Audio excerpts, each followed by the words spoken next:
দেখো, ভগবান শ্রীরামের অভিনয় করেছে অরুণ গোভিল, মাতা সীতার অভিনয় করেছে দীপিকা চিখালিয়া, লক্ষণের অভিনয় করেছে সুনীল লাহিড়ী।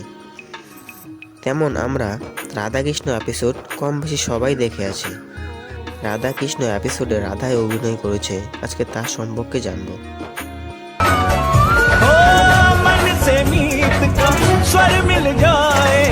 রাধাকৃষ্ণে মোট 1145টি এপিসোড আছে।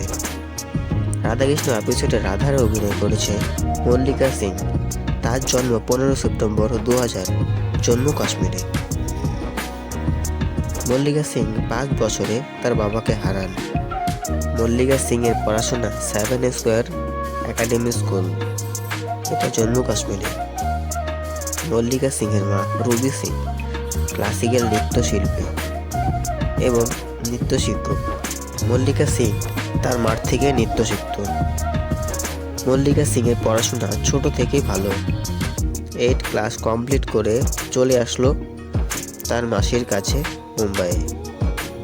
প্রথমে একটু অসুবিধা হলেও আস্তে আস্তে ঠিক হয়ে যায়। মুম্বাইয়ে মল্লিকার অঙ্কিতা নামে একজন বন্ধুত্ব হয়। অঙ্কিতার বন্ধু আদিত্য মল্লিকাকে বলে, তুমি অ্যাক্টিংয়ে ট্রাই করতে পারো। তারপর আদিত্য মল্লিকাকে অডিশন দেওয়ার সব প্রসেস বলে দেয়। মল্লিকা যখন জীবনে প্রথম অডিশন দেয়, মল্লিকার জীবনে প্রথম অডিশন সম্রাট অশোক। তখন তার অডিশন ভালো হয়নি, কারণ সে ভালো অ্যাক্টিং জানতো না।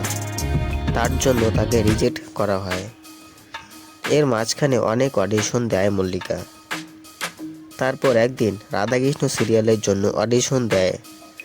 সেখানে সিলেক্ট হওয়ার পর মল্লিকা খুব খুশি ছিল।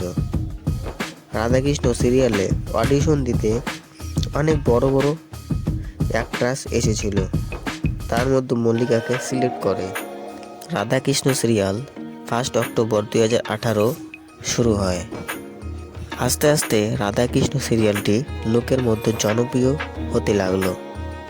রাধাকৃষ্ণ এপিসোডে রাধার সঙ্গে কৃষ্ণের অভিনয় করেন সুমেধ মুদগাল। তার সম্পর্কে আমরা পরের ভিডিওতে জানব। ভিডিও ভালো লাগলে একটি লাইক, অবশ্যই চ্যানেলটি সাবস্ক্রাইব করবেন। ধন্যবাদ, সবাই ভালো থাকবেন।